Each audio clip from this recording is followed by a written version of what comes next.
Oftentimes, when we're thinking about starting a garden, we have one thing in mind, whether it be food, flowers, or medicine. But what if your garden could do it all?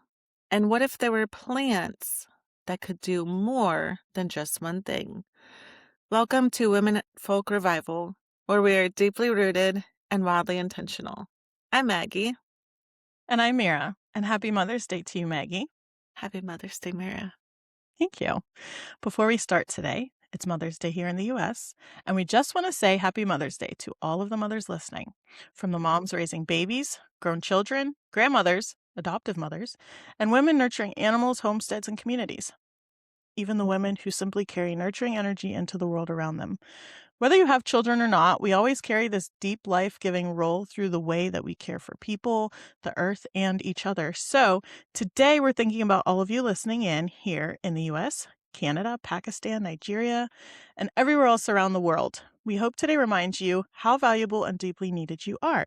And with that, let's talk about powerhouse plants. Let's do it. Oh, okay.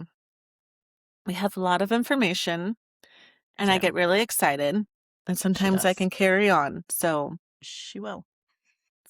feel free to cut me off, Mira. I will.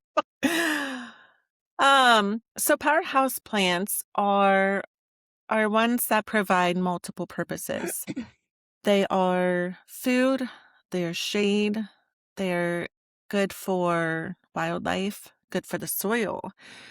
They can even provide income for people, especially those who are trying to be self-sufficient on their land. So I will go ahead and start with one of my most favorites, and it's the black walnut tree. Now, I realize not everybody lives in a place where they have space for trees, but if you do, the black walnut is one of the best that you can have.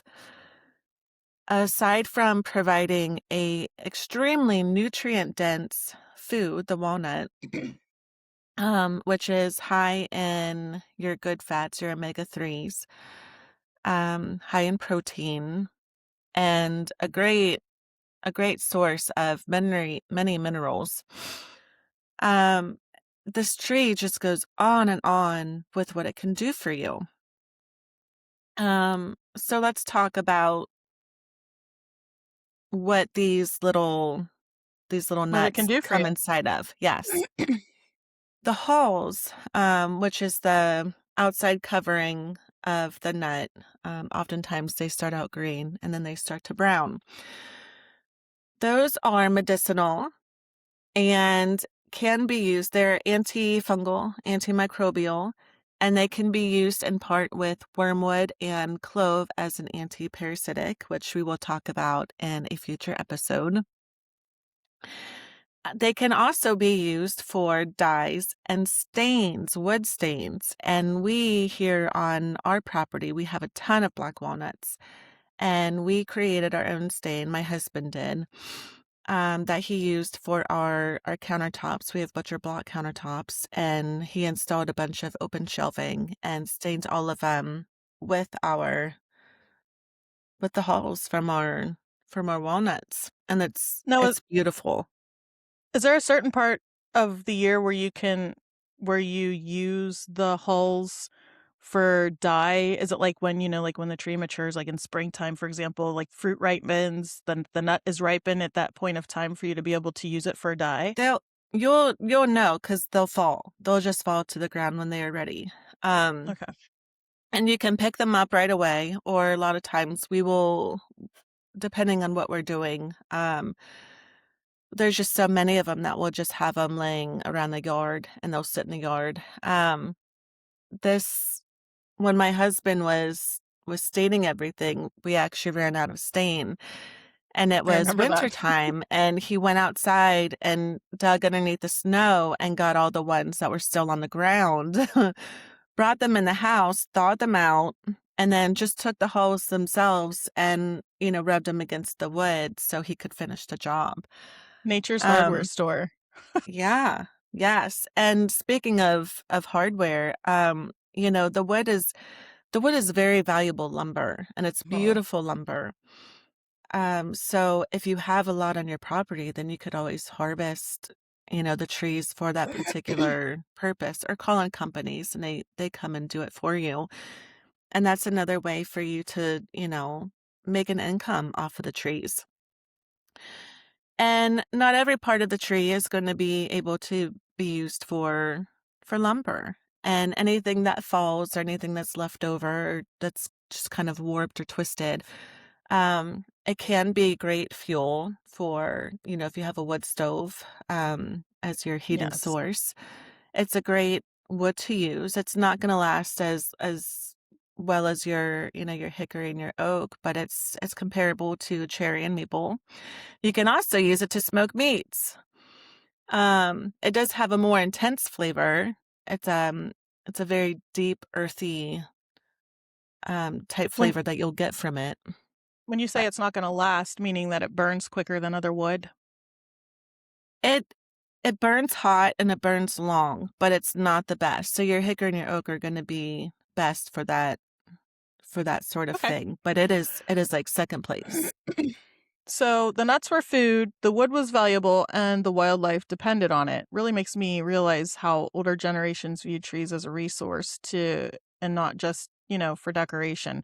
And for those who might Yeah. not know, these trees naturally grow much in the eastern United States, like Midwest, riverish valleys, and places that have really rich forest soils. I did some research on this because this episode is Maggie's, and she is teaching me a lot today that I didn't know, but I did do my homework on a lot of these because we're growing alongside each other, and that's the whole purpose of this. So, I did find that they grow in Ohio, which is where we are, Indiana, Tennessee, Kentucky, Missouri.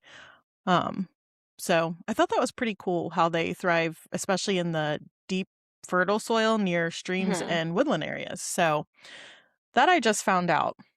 And It's they're a pretty great cool. tree to have on your property too if you are hunters. They attract squirrel, rabbit, deer, Yeah. and turkey.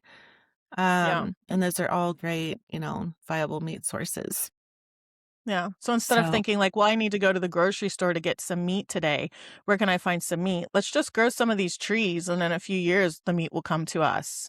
yeah.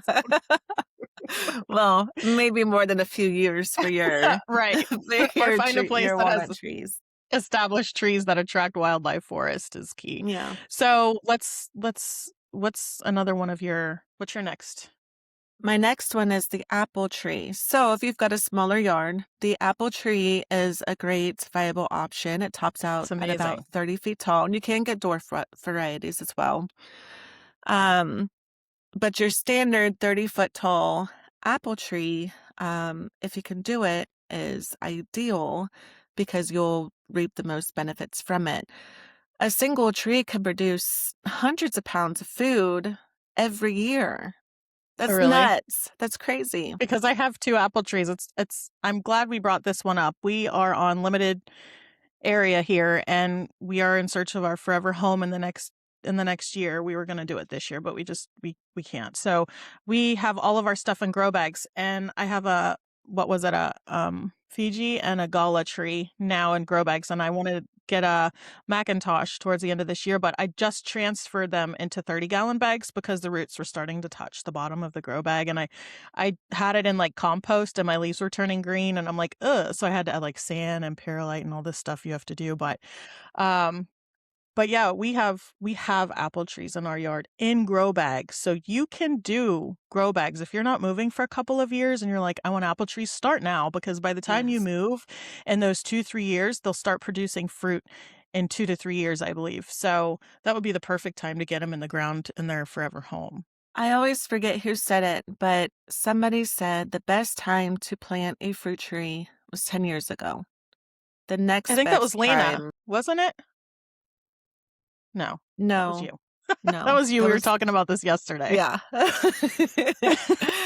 No, this is somebody, this was said many, many, many years ago. The next best time to plant is today. So if you can get out and plant a fruit tree. Um, all right, so the apple tree. Produces hundreds of pounds of food a year. And the apple itself, it stores very well. And you can do so much with the apple itself in preserving. So you can have like dried apple rings that you can preserve and save, and have for throughout the year.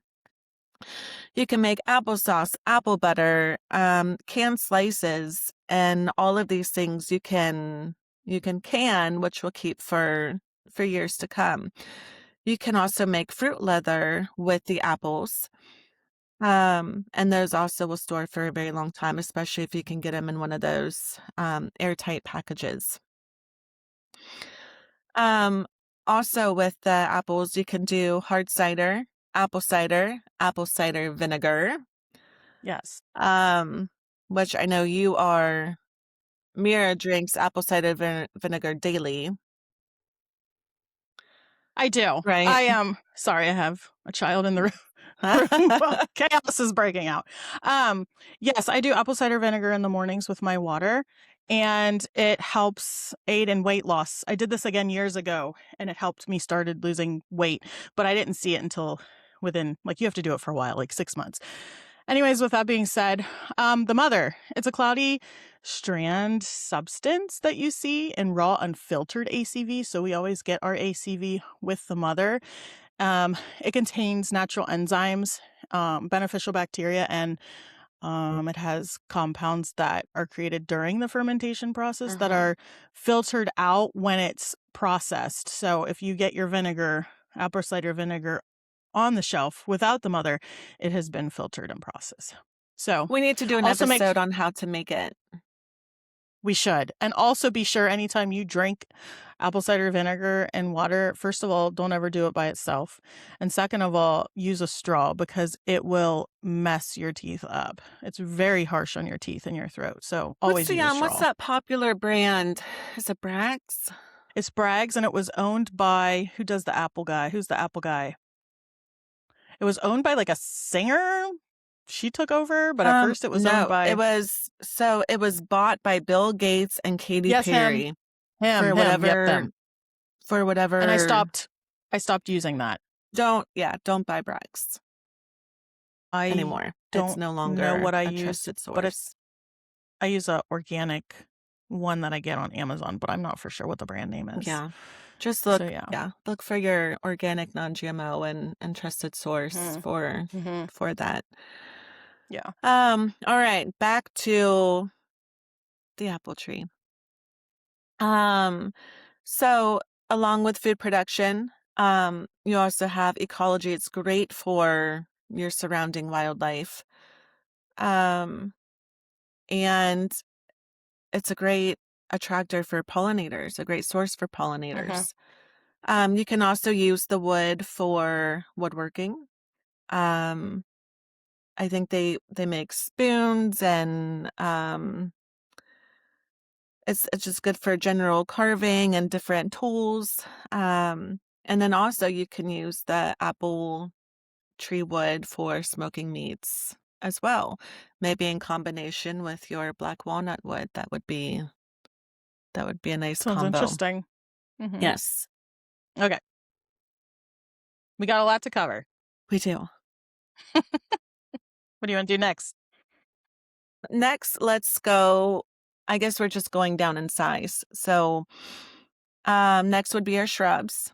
If you don't have room for, trees, maybe you could add in some shrubs, and some good varieties for that would be your hazelnut or elderberry, or both if you can manage it. Both of them grow about 3 to 12 feet tall and Wow, about 10 feet wide. that's pretty tall. Yeah, and of course, this all depends on if you prune them. Hazelnuts respond especially well to pruning. They are considered a coppicing plant variety. Um, if you don't know what coppicing is, that is cutting a plant down to the roots, which will then resprout. So you can take that wood and harvest it and use it and then the stump will regrow. Now, Regenerate. also Oh, doing this will provide a lot of sun, which will then produce a lot of your native weeds, you might consider them, but a lot of your native herbs and wildflowers that will then grow in place until, the tree fully grows in size again, and which you can then harvest it again. And hazelnuts respond very well to it. And there's a lot that you can do with the hazelnut wood. You can do the wood is very flexible, so you can do basketry or your okay. garden structures, trellises. You can also use it to make woven fences, um, woven garden beds. So all different types of uses. And the thicker pieces you can do for like poles and stakes and that sort of thing. So it's very versatile. Um, I it's do know that you can find them they're native to North America, Europe, and Asia. mhm, yes. I did do a little research on that. I'm not And too if particular you do about. plant them, it's best to plant more than one because they do better with the cross pollination. So Okay. always get So they more have than one flowers. if you can. Yes, early blooming flowers, which are great for the pollinators, come, late winter, I early did not know early that. spring. Mhm. Okay. Yep. So they're good for hedgerows. So, there's natural fencing, living fencing, is another great source for them. Also, hazelnuts provide you obviously with the hazelnut. And that is also high in healthy fats. It's okay in protein. It's kind of a medium level protein. But high in vitamin E and copper, manganese, magnesium. So very good food source that Those are good. stores very well. And of course, you can make your own homemade Nutella, as we do not recommend you buy the Nutella brand because it's full of bad things, but you can make your own. Yeah, it's not good. Yeah. And those will attract wild turkey and squirrel, again, both, meat sources. So also a good thing to have in your yard if you hunt. Um, what else? Anything else about those? Move on. We're moving on. I see Mara shaking her head. So the elderberry shrub is another good variety to have in your yard. Um, it is both edible and extremely medicinal. However, the berries you do want to cook before you eat them. They will not kill you. They're not like poisonous, but they can provide digestive issues and an upset stomach. Um, but they You cut are out. high You're talking in about elderberries. elderberries. Yes. Yeah. Yeah, we use that to make if our kids are sick. We make a Yeah. syrup out of it. Syrup. And many people you make that and then it stores all year long and it's great. It's good for immune support, good for cold and flus, and it won't eradicate the virus, but it does shorten the amount of time that It you helps have it. support your It's the system. best option, I think, for you if you do have a cold or the flu. And it's good for respiratory support as well. You can also make jelly from it. You can make wine. You can use it in tincture making. I know people have made gummies out of them to give to their kids for the antioxidants and vitamin C. Um, and I know I need to look this up. Flavonoids. Do you know what those are? I do not. I know that they are high in flavonoids, and I know that those are good for you. I just can't remember exactly why. But if you know, go to our Facebook community page and let us know. Please do. Are you okay, Mira? I'm fine. It's just, I know. I know. We I don't know how it's much of this Mother's you Day and we're hear. It's struggling as crazy. mothers because we have had to restart from being barged in on and it's been Yeah. it's been My a trying 4-year-old day is for both of us. she's just on one today and it's like It's my 4-year-old too. Yep. dripping down into everybody else. And then my elder is trying to watch them, and she has to do everything for them. But anyway, so yeah. So that's why I'm not here, but I'm here. Let's talk about grapevines. Do it. Okay. Well, they have originated thousands of years ago around like the Mediterranean, I believe. Yeah, and western parts of Asia. And then they started to spread across Greece and the Middle East, from what I remember doing my research on. I do know that they're high in vitamin A, vitamin K fiber. It's an antioxidant and minerals. Um, Historically, they have been used in teas and for poultices. I always want to say poultices, compresses. Um, Traditionally, they're used in circulation support, inflammation, digestion, and modern day use usually focuses more on the antioxidants and the vitamin K and stuff. And polyphenols. That's not what you just asked me about, was it? No, No. I asked you about Polyphenols, flavonoids. polyphenols I think are really cool. They're a natural plant compound that helps protect the plant itself, but they're also known that when humans eat them as well, researchers believe that they also help us too. So I thought that was pretty neat. The plant helps That itself is. and us. That So is. that's what I know about And grapevines are grapevines. awesome. Because they grow very, very long and you can use them as trellises, providing shade either for you or your areas of your garden where plants need more protection from the sun, like your greens. Yeah. Um, and they make one of my most favorite things in the whole world, and that is grape juice. I cannot You and your get grape juice. I love it. It's very high in antioxidants and very good for you, but also very high in sugar, I know. But it's just one of those things that I cannot live without and I won't. I won't do it, And Mira. that's fine. That's fine. I get it. I get it. Um, and grapes can be used for dye too. They can. Yeah, And the the grape leaves skins. can be used for eating. Yes. Yeah. And you can make wine. Make your own wine. You If said that's, that. if you're into that sort of thing. I'm not. I don't drink. I am Not anymore. occasionally. Okay, so let's move along. Let's do it. Okay. So we've already discussed in a previous episode about comfrey and yarrow, but those are ones, and dandelion, but those are also powerhouse plants as they provide multiple purposes. So I will just go over quickly about these things.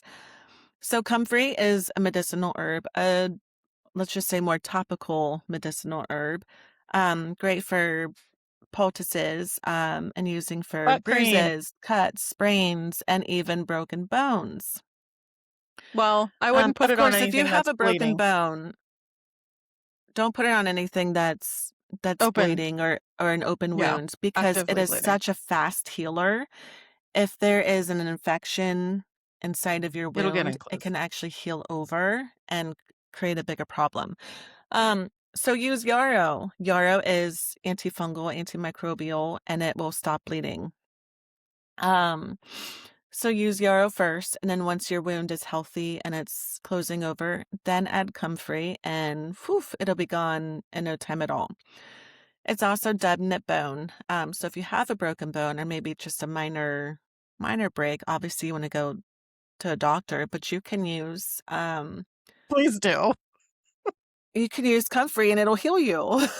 Let's go to the doctor um, first. Now some people eat comfrey leaves and some people make pills. Do your own research, because it's generally considered unsafe to do so. But you make your own judgment. It's got deep roots. These roots can reach up to 10 feet deep, and they pull up potassium. What? What should I be concerned about planting that close to things around my house that have like water lines and stuff like that? Should it be planted further away then?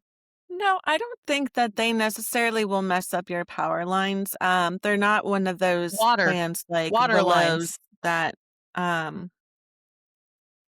yeah, or power. I have power lines that go underneath the ground.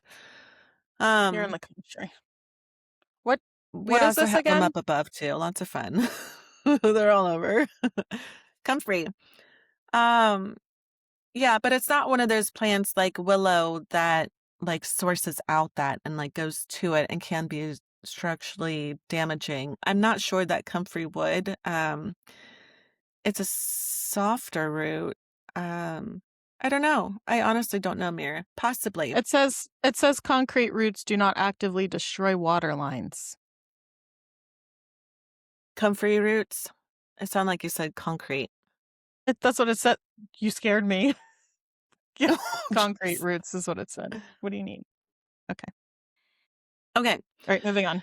But those roots pull up potassium, calcium, and other trace minerals. So it's very good to have. It's a massive biomass producer, which means that's great for chop and drop. If you take off these big, huge leaves and lay them on the ground, it'll keep, other weeds from popping up and puts a lot of nutrients back into the soil as it breaks down. Interesting. Um, Also great for liquid fertilizer. So if you've heard of comfrey tea, it's talking about a fertilizer that you can use for your garden.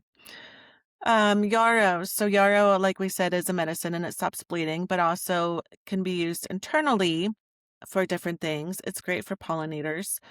And it's also great for the soil, and produces a lot of microbial life and is good for compost. It's great for composting. It can speed up the breaking down of your compost. It can also be eaten, and you can make a tea from the flowers. But you want to do so in moderation. It's not a food staple. But let's get into some food staples, Mira. Sunflower is one. I find sunflower intriguing. I was just blown away at the fact that you can eat the actual head of the sunflower. Like, people Yeah. actually grill this on the Yeah. grill with butter and eat it. And obviously the seeds. But did you know that apparently sunflowers were used in the cleanup efforts after Chernobyl because they absorb certain heavy metals and radioactive particles from contaminated soil and water, which I find incredible. But what I found that was really interesting is that a lot of these toxins tend to collect more heavily in the roots and the stems and the leaves of this plant, not always the seeds themselves. But this is really important. If sunflowers are grown in heavily contaminated soil, which some people plant to take up that contamination, they shouldn't be eaten at all, including the seeds or the heads of the sunflower, because the contamination levels obviously can become unsafe, which I say obviously now because now I know this, but a lot of people don't know this. But So that just I thought blew my sunflowers had mind. their own kind of cleaning system Filter. where it They do. prevented. They do. But if you grow it in a spot that is heavily contaminated, I see. So it has obviously limits. it Okay. it has Sure. limits because of the filter. And that blew my mind. So um, not only is it ornamental, it helps heal the land.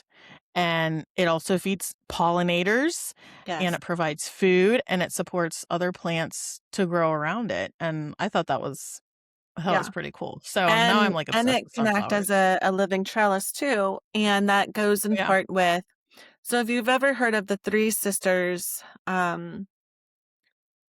growing growing or planting, there's also a four sister variety, and that is with the sunflowers included that act as extra trellises and also to bring in more pollinators.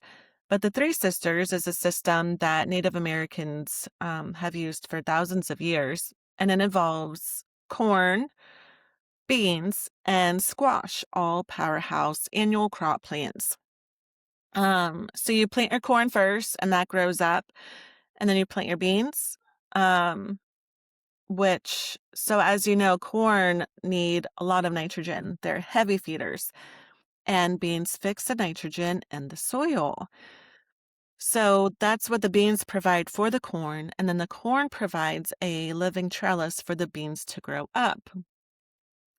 So once the corn is about a foot tall, that's when you plant your beans. And then once the beans start growing up, then you plant your squash, and a squash will sprawl out around the ground, providing as living mulch, keeping the soil nice and moist. and preventing other weeds from competing with the corn and the beans. And the squash plant, the entire squash plant is totally edible. You can eat the leaves, you can eat the stems, you can eat the fruits and the seeds. Even the rinds on most of these. I know we're typically used to eating the inside of the squash, but the rinds are also edible as well. Interesting. Um, Now, when you talk about corn, we're not talking about your store-bought average corn. We're talking oh about no, don't eat that heirloom stuff. corn because Yes. modern store-bought corn today has been bred heavily with sweeteners. It is mass-produced, um, and processed, and it doesn't have And it's not very nutrients. nutrient dense. No. It's not. Where your heirloom Um, corn varieties are grown for generations, specifically things mhm. specifically for this, for cornmeal, grinding into cornmeal, long-term storage, Yeah. and replanting the seeds year after year. And it is nutrient dense. Yeah. So make sure you And the get silks, heirloom corn. the silks that come out the top, those can be used in different teas and that sort of thing Yeah. medicinally. So if you want to start looking and exploring for heirloom varieties, I would suggest seed swaps and small farms, farmer markets, Amish There's also communities, I go to strictlymedicinals.com and he's heirloom and got a lot seed of great companies. varieties and a lot of Hmm. information on that website too. Yeah. Um, yeah, Speaking of which, you were talking about beans also. We're heavy on garbanzo here. I remember you told me that we could take our garbanzo beans from the shelf and just plant them. And I did some more research, and it says that they recommend soaking it. Obviously, these are not processed, and these are not like halved beans. It's the whole bean, unprocessed, and you soak it and then you plant it, and they're bush beans. So I'm very late to the game. I should have planted it earlier this month or a month before, but I planted my pole beans way before the last frost and they are thriving now. So I'm going to try it. I'm going to get some of those today and I'm going to soak it mhm. overnight and then I'm going to plant it and see what comes of it Yeah, because those we and love lentils garbanzo beans. and Not split any lentils. any of your dry beans. Yeah. Those are seeds essentially. So you could plant them and grow plants from them. Yes. So and that's what makes them Yes. a powerhouse plant because it produces you with so much food, nutrient dense food, and it stores for such a long time. You can also eat the flowers off of the most Yes. of them. There's some varieties that you cannot eat the flowers off of. I think those are your oh, what are they called? I can't remember, but we'll mention it I'm not for sure. But in another let's touch episode. on Sunchokes real quick. I know that indigenous communities use them for more than just food. I just was doing some What research are on these and sunchokes? Does everyone know what sunchokes are? If I you've don't heard know of what a sunchoke Jerusalem is. artichokes, That's what I'm they're a going to ask tuber, you. similar to potato. They are also called Jerusalem artichokes. They're not artichokes. They are, like I said, more like a potato. Do they And look we like found them growing artichokes? naturally on our land. No, Sounds they like it look would look like like an artichoke. skinny, twisty little potatoes. Yeah. I did do research and saw that they were traditionally used in healing practices and they used it in things like poultices and digestive support because apparently of Hmm. the inulin content that it has in it. Yes, I'm high doing more inulin. research on Uh-huh. it. It's a pretty interesting plant. And they will grow and grow and grow, and they will come back and they will spread. Like I said, we found them growing naturally on our property, and Mhm. we're going to grow them in raised beds in different areas in our garden, um, for food purposes and eventually medicinal once I get a little more informed about that. But the plant itself grows very tall, so we can use it also to create shade, sun breaks in different parts of our garden as well. So Yeah. that's a great one. I also want to bring up nasturtiums. Nasturtiums are a vining flower and they are edible. Mhm. I believe the leaves and flowers are edible, but I know that at least the flowers are. But these are a great thing to grow in your garden with your vegetables and other plants They are what is considered a trap crop, and what they do is they attract, your bugs that you don't want on your food crops. Yes, um, to them, and that protects them. They also attract your ladybugs and lacewings, hoverflies, as does yarrow. So yarrow is a great one to have as well. Your parasitic insects that will eat, um, aphids and other insects that you don't want on your caterpillars and that sort of thing that you don't want on your food crops. Well, the last thing I wanted to bring up real quick is garlic and strawberries. When Yes. we've talked a bit about companion planting, and I'm not gonna lie, when I first heard about planting garlic with the strawberries, I literally thought, wait a minute, are these strawberries gonna be garlicky? But apparently, uh, companion planting does not work like that, Mira. So, I'm actually kind of interested in this idea now. My strawberries we have in hanging baskets, and my husband built a thing to hang them on. So we're not doing that, but we do eat the heck out of garlic. So I'm thinking that when we get our place, that would be something that I would like to do. You start Yeah. realizing that plants actually support and protect each other naturally when doing this, Mhm. which feels like such a different mindset than just modern gardening, because now you're actually putting things together and making things happen in these unique ways, right? The way So, nature intended. It the all way works nature together. intended. And you know what keeps hitting me through this whole conversation is older generations, they didn't separate life the way we do now. Like you have medicine and pharmacies, and then you have pollinators, and then you have privacy and food, and one plant that we discussed today, powerhouse plants can do it all. And I think that modern people are starting to crave this connection again. So, you know, I lost my train of thought. What's hitting me the most lately is realizing how much wisdom humanity has lost in just these past few generations, you know? Mhm. And it hasn't just been lost, it's been ripped from us. They It did this has on separated. purpose. The powers that be, they wanted to weaken us and dumb us down so we become their slaves. As free as you think you are, regardless of where you are in the world, we are Yeah. slaves to the system, to society. So the more we can break away and we can learn to live on our own, support ourselves and our families and our communities Mhm. and the Mhm. environment, then that is when we will truly be free because we will just be living in our creator's world the way he intended, you know? Yeah.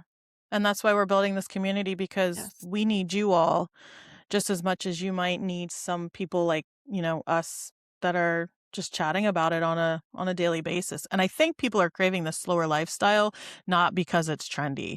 I think that we're all exhausted, we're disconnected, we're exhausted from overconsumption and just Our everything health is being suffering, artificial. And, our mental health, yeah.